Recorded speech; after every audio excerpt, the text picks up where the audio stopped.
Okay, Ismail. So why don't you do the Sessile drop measurements on some of the samples we have in here? The setup is ready. Yeah. We have the phone holder, the syringe, the table for Sessile drop, and the backlighting. I'm gonna choose the app. Yeah, choose the Sessile drop app. Exactly, and we quickly log in. What is the password?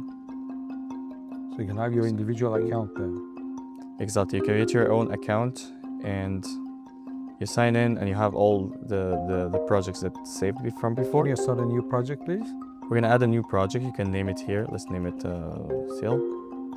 You create your own project name, and then the image calibration. You need to know the size of the outer diameter of the needle in millimeter. Yeah. So I know this one is gauge 21. We bought it this gauge, so I know the. Okay, so 0.812 millimeter, and then the density difference between the liquid that I'm using, which is water in this case, and the surrounding medium, which is air. So the default is this, and then the gravity is taken as default is 9.8, but you can manipulate this just in case. We have to. We are not on the moon yet, are we? We're not. So we can do automatic or manual injection. Right now I have the manual one. That's what we did, automatic is pretty nice. We can start the project, and then we go to the project, and then we start the camera, and then we fix it on the holder. Upside down, right? Upside down, because the camera is at the bottom here. Okay. And we fix it here and have... Also, you pay attention to make sure that the needle and everything is there. Exactly, and what's nice really that there's a knob here that I can move this whole thing, this whole holder, right and left. It makes it very convenient. Oh, to center the needle. To center this. So I can actually control this needle separate, or I control the phone holder separate, or both at the same time. Interesting. Then we try to adjust, play a little bit with the focus to have our needle in focus. Okay. Then I have a couple surfaces here. here. Image for the calibration first, or how does it work? Yeah, so I can take an image. Since I'm gonna do a Sessile drop, I can generate the droplet and then take a picture. And with that picture, I'm going to do the calibration, then the contact angle measurement. I see. So I'm trying to now work on the optics. Okay. Get it sorted out. So I have a couple surfaces here. I'm gonna put my surface, which is an aluminum. You're putting the aluminum surface? This is an aluminum surface. A little bit rough. So I'm going to get... Should you adjust the height for the needle? Yeah, we can adjust to the surface. Exactly. I'm thinking to bring it a little bit closer. Okay, so you lowered the needle now? I lowered the needle a little bit, and because you don't want the droplet to actually really fall and impact, and this angle is going to be... And I'll see that you leveled the surface here before. Yes. No? Okay, the platform can be leveled down. Exactly. We got the 4 knobs for the whole table here. Right. And you can change the elevation of this platform too with this knob here. Oh, I see.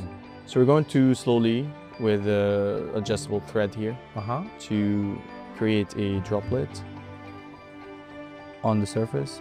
Yeah, I can see sort of a small droplet forming. Trying to gently dispose of it. Yeah, I think the size of your needle should be larger than your. Sorry, it should be much smaller than the size of your needle. Actually the setup here comes with a lot of different types of needles with different outer diameters, so we can actually manipulate that. So now we have a droplet sitting on the surface. I can now adjust this crop box to have part of the needle for calibration and the Sessile droplet as well. I can also adjust the backlighting, increase it or decrease it. Get a different contrast? To have a better contrast. Can you do the same thing in the software as well? Yeah, so in the software you can adjust the lighting of there's a lighting scrolling bar here. Okay, so you have 2 possibilities then for exactly. Background light or through the software. That's right. So we're trying to make what you need to see is a really nice edge, very clear, because this is where the algorithm is going to be capturing. Okay, so now we have a sort of nice picture. We click on this capture button, and then we go back and we start. We can actually take this out as well. And oh, that's convenient. So you can just hold it in so it's portable and from exactly. So we can go on the image that we did. We have different types of algorithms actually to measure either polynomial, which is purely geometrical. Or we have younger plus, which is going to take the physics into consideration, which is taking into consideration the pressure inside of this bubble droplet and how it's being deformed with the gravity. So from the shape, it connects the physics to it. I see. So now we're going to calibrate the needle. So you calibrate it if you use the Young Laplace or only for polynomial? Yeah, so only for Young Laplace because it's dependent on physical and the geometry. We're going to need to move from the pixel domain to the physical domain in millimeter. So if you're in polynomial, you're going to see this is not activated. So make sure that you're in the Young Laplace. If this is the plan, then we are going to have the needle to be around the needle here and then press calibrate. If it's in green, we're doing good. And then nice. So you didn't need to be so precise as well. Not at all. It's actually just going to be around it in the proximity, and then it's going to capture it. Nice. And then now we go at the surface and we move these indicators on the sides. This is to find out the baseline? The baseline with these indicators. And then we click calculate, and now it's trying to solve Young Laplace equation on that shape of the droplet. I see. And I noticed that they mentioned they have a new AI version as well, that you don't need to do this step. Yeah, that's going to be very helpful. Oh, interesting. So now you've got sort of the contact angles from left and right side using the Laplace. And in Young Laplace equation, it averages the right and left. But if we're going to use the polynomial one, it actually can have the right and the left accurate. I see. So both sides going to read them 79.5 in this case. And for the polynomial, we got different options like manual, where you can manipulate where exactly the lines and the geometry. Right. Smart is going to fit a simple equation to the curve. And extended, it fits like a more complicated, more sophisticated equation. Oh, so that is also have some there's different options based on geometry. Yeah. Cool.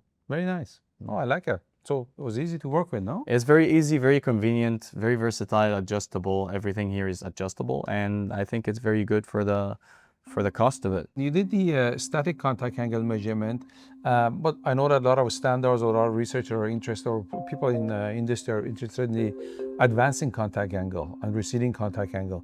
Can you do this also to sort of show? Yeah, of course. This is actually new toy of yours is working. It's actually very cool. Like in the same app and the same project that we opened, we can just get in there and we are going to set the camera again, and we can actually do this dynamic contact angle measurement.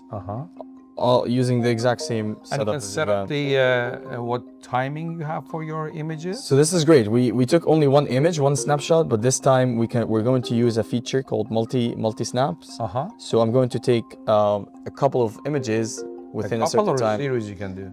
We can do a series. We can do a lot more than a couple. Okay.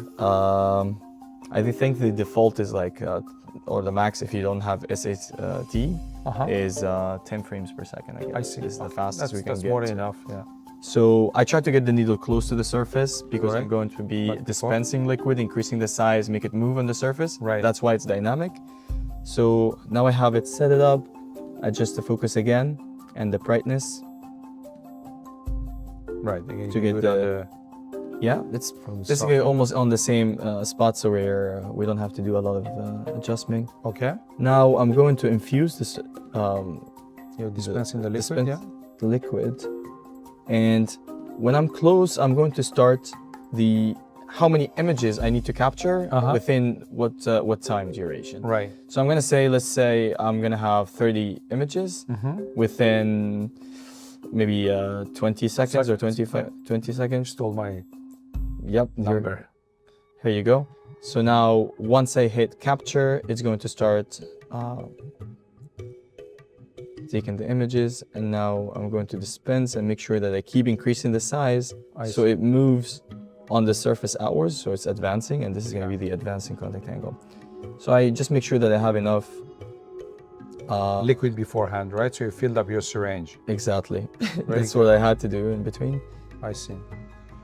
So now, what I have now, it is over. So automatically stop. It stops, and then now I can take this out, and I'm gonna have a lot of different images. This is the image set. Right. Yeah. So I can calculate, I can work on one of them and then it calculates the rest of the images. Oh, nice. So Essentially you take the first one or whatever you want and it treats the rest of them. You don't need to do anything, gives you all the angle. Exactly, it takes the same exact settings.